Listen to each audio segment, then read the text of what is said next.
Bapak Ibu saudara-saudari yang terkasih, pada hari ini kita gereja merayakan Hari Raya Pentakosta. Hari di mana Roh Kudus, roh yang dijanjikan oleh Yesus sendiri sebelum kenaikannya ke surga, dicurahkan atas kita. Aku akan meminta kepada Bapa, dan Ia akan memberikan kepadamu seorang penolong yang lain, supaya Ia menyertai kamu selama-lamanya. Yohanes 14 ayat 16. Hari ini janji itu terpenuhi. Sehingga jika ada yang bertanya, siapakah Roh Kudus itu?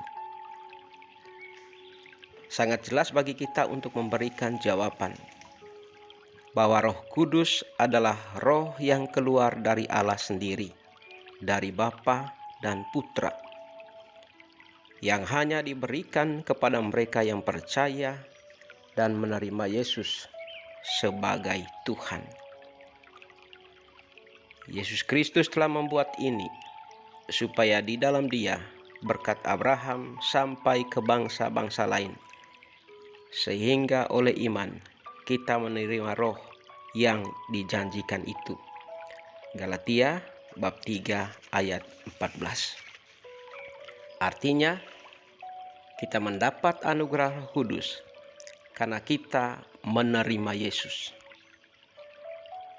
Maka pastikan saat ini Anda harus percaya kepada Yesus agar Anda menerima anugerah Roh Kudus. Karena yang tidak percaya akan Yesus, maka dia tidak akan pernah mendapatkan anugerah itu, anugerah Roh Kudus. Ada beberapa poin lain yang dapat kita pegang, yang dapat kita petik dari perayaan Pentakosta hari ini. Pertama, Tuhan mencurahkan Roh Kudus atas manusia, supaya manusia mengenal Dia dan hidup dalam firman-Nya. Nabi Yeskiel 36 ayat 26 menulis, "Kamu akan kuberikan hati yang baru dan roh yang baru di dalam hatimu, dan aku akan menjauhkan dari tubuhmu hati yang keras dan kuberikan kepadamu hati yang taat." Dan ayat 27 menulis, "Rohku akan kuberikan diam di dalam batinmu, dan aku akan membuat kamu hidup menurut segala ketetapanku dan berpegang pada peraturan-peraturan dan melakukannya." Artinya Roh Kudus dicurahkan kepada kita agar kita mengenal Tuhan dan senantiasa hidup dalam firman-Nya. Pikiran kita ikut pikiran Tuhan, kehendak kita mengikuti kehendak Tuhan, hati kita mengikuti hati Tuhan, dan lain-lain. Singkatnya, hidup kita mau dipimpin oleh Roh Tuhan. Jadi kalau masih ada yang kurang taat kepada Tuhan, berarti itu tandanya belum dikuasai oleh Roh Tuhan. Yang kedua, melalui Pentakosta, berarti Tuhan memberi kuasa oleh Roh Kudus kepada setiap orang percaya untuk menjadi saksinya dan mengabarkan Injil keselamatan kepada semua orang. Kisah Para Rasul bab 1 ayat 8 menulis, "Tetapi kamu akan menerima kuasa kalau Roh Kudus turun ke atas kamu, dan kamu akan menjadi saksiku di Yerusalem dan seluruh Yudea dan Samaria dan sampai ke ujung bumi." Artinya Roh Kudus dicurahkan bukan untuk kepentingan diri kita sendiri, supaya kita merasa bahagia sendiri, sukacita sendiri, dan damai sendiri. Tetapi Roh Kudus diberikan kepada kita supaya kita juga berani dan aktif untuk mengabarkan Injil kepada semua orang.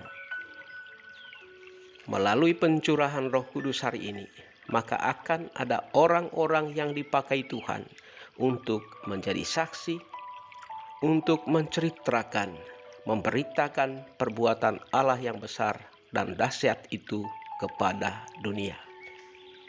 Dan siap-siap, bisa jadi Anda dipilih, Anda orangnya. Anda akan dipakai Tuhan untuk memberitakan perbuatan Allah yang besar itu. Andalah yang dipakai Tuhan untuk menjadi alat keselamatannya. Jadi jangan menutup diri. Siap sedialah untuk terlibat memberi kesaksian tentang kebaikan dan kebesaran Allah. Lalu tampaklah kepada mereka lidah-lidah seperti nyala api.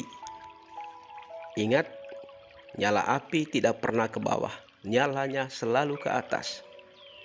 Artinya, orang-orang yang sudah dianugerahi Roh Kudus tidak pernah lemah semangatnya.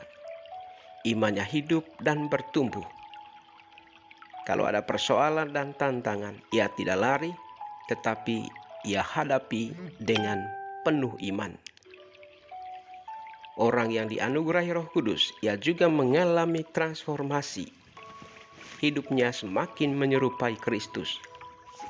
Perkataan, tindakan, dan seluruh hidupnya menunjukkan karakter Kristus. Oleh karena Roh Kudus ini penting dan perlu bagi gereja, Bapak Ibu saudara-saudariku yang terkasih, maka marilah kita terus-menerus memohon kepada Allah agar seluruh hidup gereja, hidup kita semua dituntun oleh Roh Allah.